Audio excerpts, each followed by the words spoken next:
My stepmother kept asking when I was moving out. She lost it when I told her who owns the house.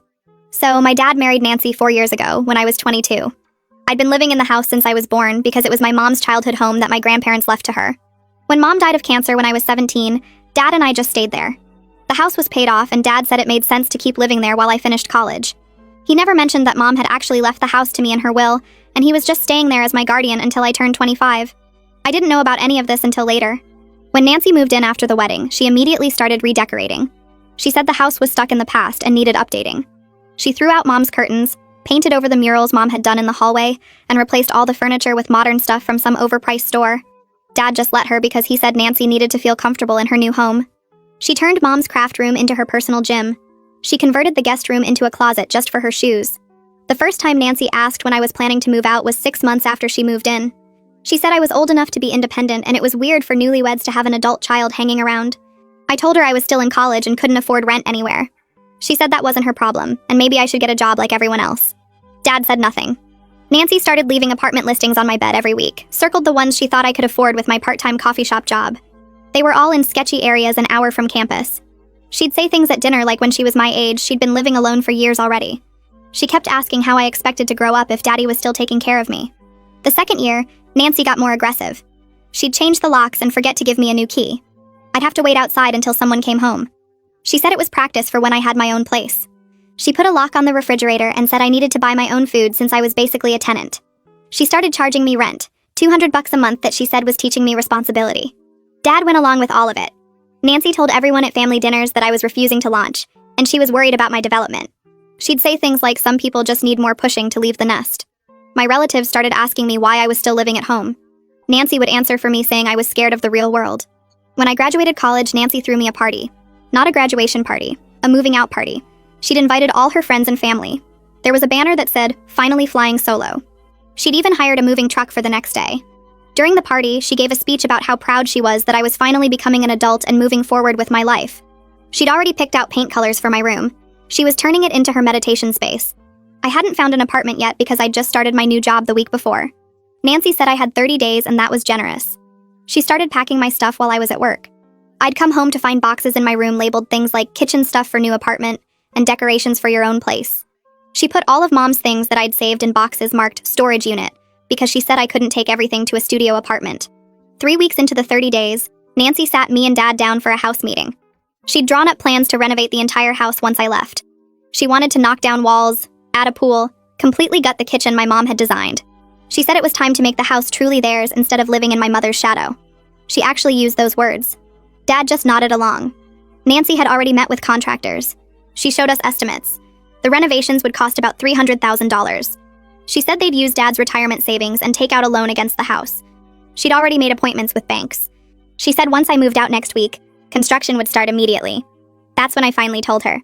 I said she couldn't take a loan against the house because the house was mine. Mom left it to me in her will. I'd be inheriting it officially on my 25th birthday, which was in 2 months.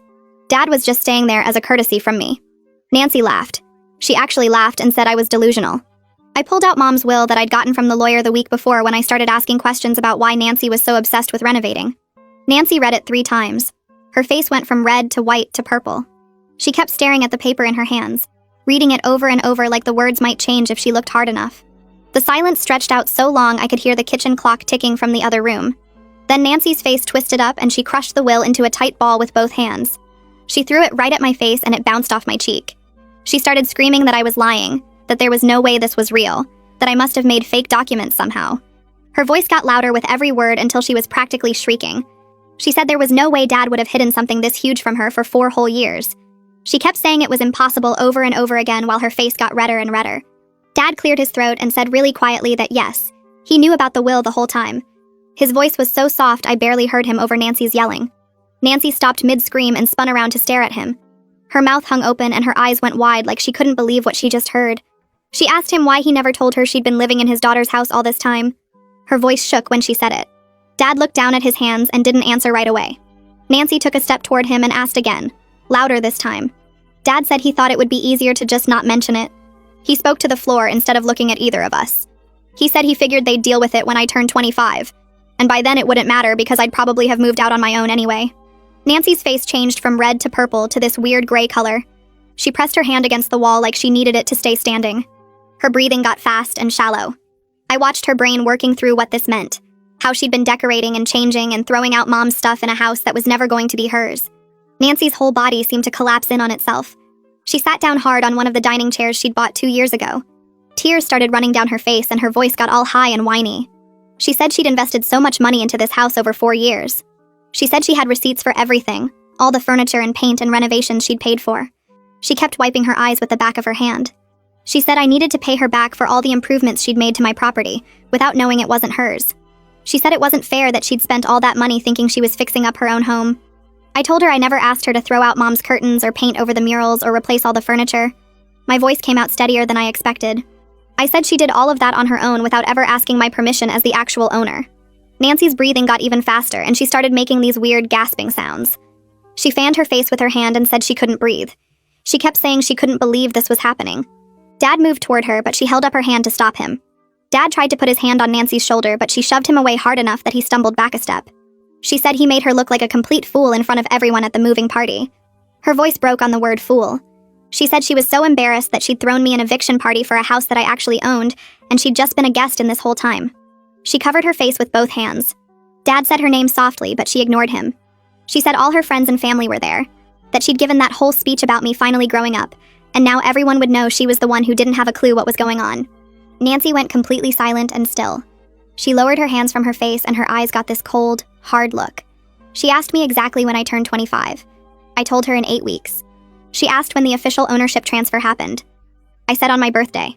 I could see her eyes moving back and forth like she was doing math in her head. She asked if there was any way to contest it, or if Dad could do anything to change it. Dad shook his head and said the will was clear and legal, and there was nothing anyone could do. Nancy pressed her lips together in a thin line and didn't say anything else.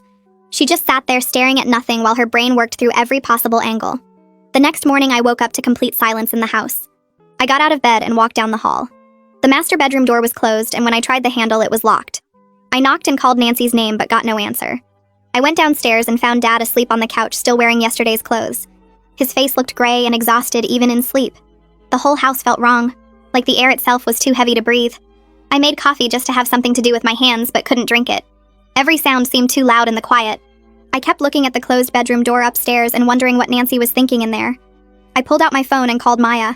She answered on the second ring and I told her everything that happened. She said she'd be right over. She showed up 45 minutes later with her camera and a notebook. We started in my room where Nancy had already packed half my stuff. Maya took pictures of the boxes labeled storage unit that had Mom's things in them. She wrote down everything Nancy had thrown away or destroyed that I could remember. We went room by room and I pointed out what used to be there before Nancy changed it. Maya photographed the gym equipment in Mom's old craft room. She took pictures of the painted-over murals in the hallway. We made lists of all the furniture Nancy had replaced. It took almost 3 hours to document everything. Maya sat down next to me on the couch and said I should probably talk to the lawyer who handled Mom's estate. She said I needed to understand my legal rights and what happens next with the house. I realized I had no idea who that lawyer even was. I was only 17 when Mom died and Dad took care of all the legal stuff. I told Maya I didn't know where to start looking. She suggested going through Mom's old papers to find the lawyer's name and contact information. We went up to my room and started digging through the boxes of Mom's documents that I'd saved from Nancy's purge. I found it buried under bank statements and old tax returns. A business card with gold lettering that said Henderson and Associates, Estate Planning. The card had a woman's name on it, Evelyn Henderson. I grabbed my phone and dialed the number before I could second-guess myself. A receptionist answered and I explained who I was and that my mom had been a client 7 years ago. She put me on hold for maybe 30 seconds. Then a woman's voice came on the line and said she remembered my mother's case very well. I told her what was happening with Nancy and the house and the will. She went quiet for a moment and then said she could see me tomorrow morning at 9. I thanked her and hung up feeling like I could finally breathe properly for the first time since the confrontation. Maya squeezed my shoulder and said she'd come with me if I wanted. I told her I needed to do this alone, but I appreciated it. We finished documenting everything and she left around 5. I made myself a sandwich but couldn't eat it. The house felt different now that I knew the truth. Every room Nancy had changed felt like a violation. Every piece of furniture she'd bought felt like an insult to Mom's memory. I went to bed early but couldn't sleep. I kept thinking about how Dad had known this whole time and never said a word. Around 7 that evening, I heard the bedroom door open upstairs. Nancy's footsteps on the stairs sounded heavier than usual. I stayed in the kitchen pretending to be busy with my laptop. She came in wearing a coat and carrying an overnight bag. She announced without looking at me that she was going to stay with Heather for a few days. She needed space to process what she was calling my betrayal. Dad appeared behind her looking exhausted. He just nodded when she said it. Didn't ask her to stay or try to talk to her. Didn't defend me or tell her she was being ridiculous. He just stood there like a statue while she walked out the front door. The silence after she left made me want to scream. I looked at Dad and asked him how he could just let her leave like that. He said she needed time to cool down. I told him that wasn't what I meant. I meant how could he let her treat me like garbage for 4 years without ever standing up for me? He flinched like I'd hit him. He sat down at the kitchen table and put his head in his hands. I stayed standing because sitting felt like letting him off easy. I asked him directly why he never told me about the house. Why he let me think we were just living here because it was convenient. Why he let Nancy believe she had any right to make decisions about a house that belonged to me. He looked up at me and his eyes were red. He said he was embarrassed. That he was almost 50 when Mom died and he didn't own a home. That all his friends owned houses and had retirement accounts and he had nothing. When Nancy asked about the house after they got engaged, he told her it was his because it was easier than admitting the truth. He said he thought I'd move out after college like Nancy kept saying, and then it wouldn't matter. He never thought she'd want to do massive renovations or that it would become this big of a problem. I asked him if he seriously thought I'd just abandon Mom's house. He said he didn't think that far ahead. He just wanted Nancy to see him as successful and stable. I told him that was the stupidest thing I'd ever heard. He nodded and said he knew that now. Then he told me something that made everything worse. He said Nancy had been spending money constantly for 4 years because she thought they owned the house together. She thought they had this big asset they could borrow against. She bought all that expensive furniture on credit cards. She paid for the gym equipment and the renovations with cards too. She kept saying they could afford it because they had equity in the house. Dad had been too scared to tell her the truth. Now they were in serious credit card debt. Over $40,000. He'd been using his retirement money to make minimum payments. He had almost nothing left for actual retirement. I stared at him trying to process this. I asked him how he could be so stupid. He said he knew. He said it over and over. I knew. I knew. I knew. Like saying it enough times would fix anything. The next morning, I drove to Evelyn Henderson's office in a building downtown. The waiting room had leather chairs and paintings of sailboats. A receptionist led me back to an office with a big wooden desk. Evelyn was maybe 60 with gray hair pulled back in a bun. She shook my hand and said she was sorry for my loss even though Mom had been gone 7 years. She pulled out a thick folder from a filing cabinet. She said this was Mom's complete estate file. She opened it and started going through papers. She looked shocked when I told her Dad never informed me about the house inheritance. She said he was supposed to tell me when I turned 21. That was part of the trust terms. She'd assumed he'd done it because he never contacted her to say otherwise. I told her I'd only found out last week when I started asking questions because Nancy was acting crazy about renovations. Evelyn shook her head and said this was a serious breach of his duties as trustee. She explained that the house transferred to me officially on my 25th birthday. But technically, I'd owned it since Mom died. Dad was just the trustee managing it until I came of age. That meant Nancy had been living in my house as a guest for 4 years. Any renovations she did were basically gifts to me as the property owner. She had no legal claim to reimbursement unless she could prove I somehow tricked her into making improvements. Since I was a minor when this started and didn't even know I owned the house, that would be impossible to prove. I felt relief wash over me, but also anger that Dad had put me in this position. Evelyn said she needed to bring in her husband, because this was getting into property law territory. She left the room and came back with a man about her age. She introduced him as Arthur Henderson. He specialized in property law. Arthur sat down and read through some papers Evelyn handed him. He looked at me and said Nancy could potentially try to sue for the cost of her renovations. There were laws about unjust enrichment where someone improves property believing they have a right to it. But my case was different because I was a minor when most of this started. Dad was the trustee who should have informed Nancy. Since he failed in that duty, Nancy's case would be very weak. Any reasonable judge would see that I couldn't be held responsible for my father's lies. Arthur said that didn't mean Nancy wouldn't try, though. People sued for all kinds of things when they were angry. He asked if I had documentation of what Nancy had changed or destroyed. I told him Maya and I had spent yesterday photographing everything and making lists. He nodded and said that was smart. Arthur told me I should document everything Nancy changed or destroyed and get estimates for the value of Mom's original items she threw out. If Nancy tried to sue me for her renovation costs, I could countersue for the value of what she destroyed. He said Mom's hand-painted murals alone probably had significant value if done by a professional artist. The vintage furniture she'd replaced might be worth more than the modern stuff she bought. He offered to represent me if it came to that. I thanked him and said I hoped it wouldn't be necessary. He said he hoped so too, but I should be prepared. People did strange things when they felt humiliated. Nancy had just found out she'd been living in her stepdaughter's house for 4 years while trying to force that stepdaughter to move out. That was a pretty big humiliation. I left the office feeling better about my legal position but worse about everything else. When I got home, Nancy's car was in the driveway. My stomach dropped. I walked in to find Nancy and Heather both in the living room. They had boxes of receipts spread all over the coffee table. Heather looked up at me with pure hatred in her eyes. She said Nancy had every right to be compensated for the money she invested in good faith into this property. I didn't say anything. I just stood there looking at all the receipts. Nancy was organizing them into piles. She didn't even look at me. She just kept sorting papers like I wasn't there. Heather kept talking about how Nancy had poured her heart and money into making this house beautiful. How she'd worked so hard to update everything. How it wasn't fair that she was punished for trying to make a home. I wanted to point out that it was never Nancy's home to begin with, but I kept my mouth shut. Arthur's advice echoed in my head. Document everything. Don't engage. Be prepared. Nancy finally looked up at me. She had her laptop open on the couch next to her. She turned it around so I could see the screen. It was a spreadsheet with dates and amounts and descriptions. She'd listed every single thing she'd bought or paid for in the house over 4 years. New furniture for the living room, gym equipment, paint and supplies for redecorating, new appliances for the kitchen. The total at the bottom said $85,467. She said this was what she'd invested into my property, without knowing it was mine. She demanded I pay her back before my birthday. If I didn't, she'd take me to court for unjust enrichment. Her voice was cold and flat like she was reading a script. I looked at the spreadsheet and then at her. I told her I'd be happy to discuss compensation. Right after she compensated me for everything of Mom's that she destroyed. I walked to my room and grabbed the folder Maya and I had put together the day before.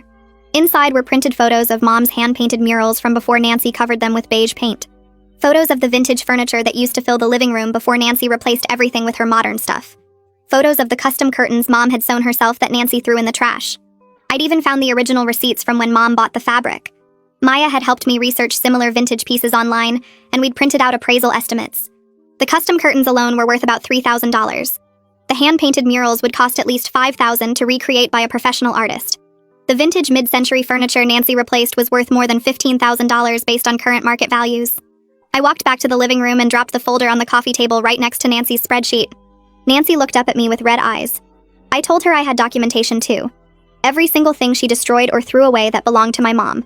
I said we could both get professional appraisals and see who actually owed money to whom. Nancy grabbed the folder and started flipping through the pages. Her face got even redder as she looked at each photo and each price estimate. Heather leaned over Nancy's shoulder to look, and her mouth fell open when she saw the numbers. Heather suddenly stood up and pointed her finger at me. She started yelling that I was an ungrateful brat who should be thanking Nancy for improving this old, outdated house instead of complaining about worthless junk. She said Nancy had worked so hard to make this place modern and beautiful, and all I cared about was some old furniture and ugly paintings. I just stood there and didn't say anything. Maya had been sitting quietly in the corner this whole time, just watching everything happen. She finally stood up and walked over to where Heather was standing. Maya told Heather very calmly that she needed to leave because this was between me and Nancy and my dad. Heather turned to Maya and asked who she even was and why she was here. Maya said she was my friend and she was here to support me. Heather laughed and said this was family business and Maya needed to mind her own business. Dad was still sitting on the couch looking completely exhausted. Maya looked at him and asked if he agreed that Heather should leave, so we could talk about this privately. Dad nodded slowly and said, "Yeah, Heather should probably go." Nancy's head snapped up and she stared at Dad like he'd just slapped her. Nancy started crying again and said she couldn't believe her own husband was turning against her. She said everyone was ganging up on her when all she'd done was try to make a nice home for her family. Heather grabbed her purse and told Nancy to call her later. She gave me one more nasty look before she walked out and slammed the front door so hard the windows shook. Nancy stood up and gathered all her receipts and her laptop. She told Dad he'd made his choice and she hoped he was happy. Then she walked to the bedroom and shut the door. I heard the lock click. Maya sat back down and let out a long breath. She asked if I was okay, and I said I didn't know. Dad put his head in his hands and just sat there not moving. I picked up the folder of Mom's things and looked through the photos again. Seeing all the stuff Nancy destroyed made me feel sick. The next week was the worst week of my life. Nobody talked to each other. Nancy stayed in the bedroom most of the time and only came out when Dad wasn't around. When I did see her, she was always carrying her phone and taking pictures of things. She'd photograph the new couch, the new dining table, the gym equipment in Mom's old craft room, her fancy coffee maker in the kitchen. I realized pretty quickly that she was building a case. She was documenting everything she'd bought, so she could prove how much money she'd spent. Dad moved around like a ghost. He'd go to work and come home and sit in front of the TV without really watching it. He looked older somehow. More tired. I tried to talk to him a few times, but he just said he didn't know what to say. On Thursday of that week, my phone rang while I was at work. It was Evelyn. She said Nancy's lawyer had contacted her office that morning. The lawyer wanted to set up a meeting to discuss property compensation and tenancy rights. Evelyn said we should meet with this lawyer together, and Arthur should be there too to protect my interests. I told her okay, and we set up a meeting for the following Tuesday. When I hung up, I felt like I might throw up. This was really happening. Nancy was actually going to try to sue me. At work the next day, Cody noticed I was distracted and kept messing up orders. During our break, he asked if I was okay, and I ended up telling him a short version of what was happening. His eyes got really wide when I explained about the house and Nancy trying to sue me. Cody said his parents had gone through something similar with his grandmother's house a few years ago.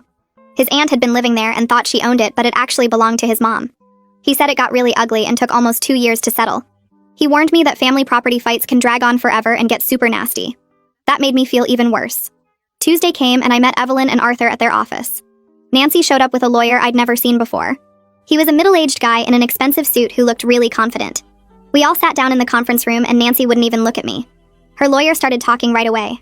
He said Nancy had been living in the house for 4 years and had made major improvements that increased the property value.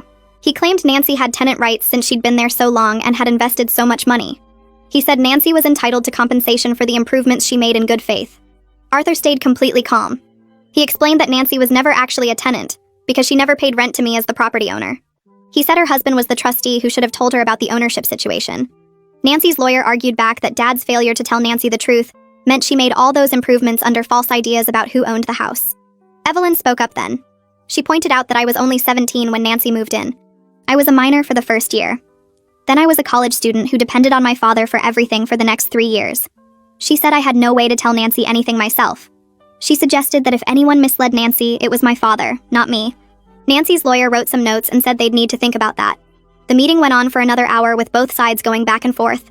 Finally, Nancy's lawyer said they were prepared to file a lawsuit for $85,000, plus extra money for emotional pain. Arthur said we'd countersue for the value of everything Nancy destroyed, and for her making changes to my property without permission. The meeting ended with nothing solved. Nancy walked out without saying a word to anyone, and her lawyer followed her. I sat there feeling completely drained. I drove home with my hands shaking on the steering wheel. The whole drive I kept thinking about lawyers and courtrooms and having to tell a judge about my family problems. When I pulled into the driveway, Dad's truck was already there. I sat in my car for a few minutes trying to calm down before going inside. The house felt different now. Like it wasn't really my home anymore, even though legally it was mine. I found Dad sitting at the kitchen table with his head in his hands. He looked smaller than I'd ever seen him. Older. There were papers spread out in front of him and he was just staring at them. I sat down across from him and neither of us said anything for a minute. Then he started talking without looking up. He told me he'd been using his retirement savings to pay off Nancy's credit cards. She'd been spending money like crazy on the house and he kept thinking she'd stop, but she never did. He said he has less than $30,000 left in his retirement account now. He's 52 years old. The way he said it made my stomach hurt. I asked him how much Nancy spent, and he said he didn't even know the total anymore. Too much. Way too much. I took a deep breath and asked him straight out if he knew Nancy was planning to take out a loan against the house. Dad finally looked up at me. His eyes were red. He admitted he knew she wanted to, but he didn't think she'd actually do it. He said he kept putting her off and hoping she'd forget about it. Then he said he definitely didn't know she was planning to spend $300,000 because that's completely insane. His exact words. Nancy must have heard us talking because suddenly she was standing in the kitchen doorway. I hadn't even heard her come downstairs. She announced that she was done trying to negotiate with me. Her voice was cold and flat. She said she's filing the lawsuit next week and she's already talked to her lawyer about it. Then she turned to Dad and told him he needed to choose. He could either support her case or support me, but he couldn't have it both ways anymore. Dad opened his mouth, but nothing came out. He just sat there looking back and forth between us. Nancy's face got red and she started yelling. She called him a weak man who let his dead wife's memory control his life for 7 years. She said he was going to lose everything now because he couldn't stand up to his own daughter. Something snapped in me. I stood up and told Nancy she was the one who tried to erase every trace of my mom from her own house. I said maybe if she'd shown some respect for my mother's memory, we wouldn't be in this situation. Nancy crossed the kitchen in 3 steps and slapped me hard across the face.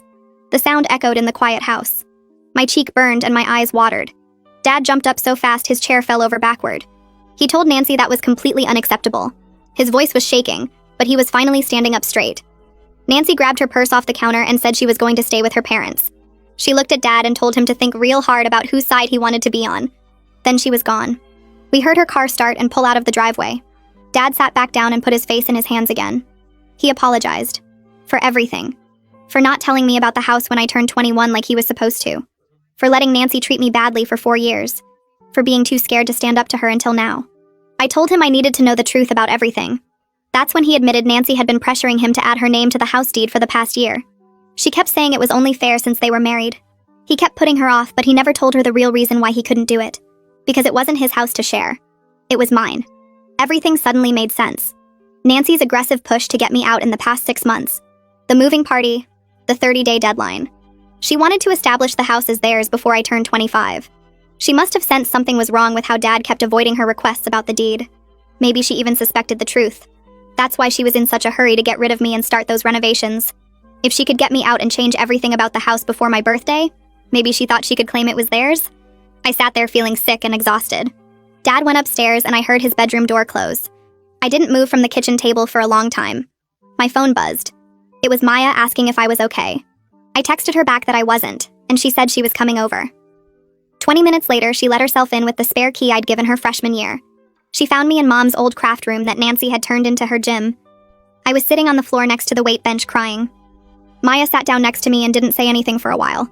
Then she started talking about how hard this was, but how I needed to protect myself legally. She said Nancy had shown over and over that she'd do whatever it takes to get what she wants. Maya reminded me that Nancy had been trying to force me out for years, that she'd changed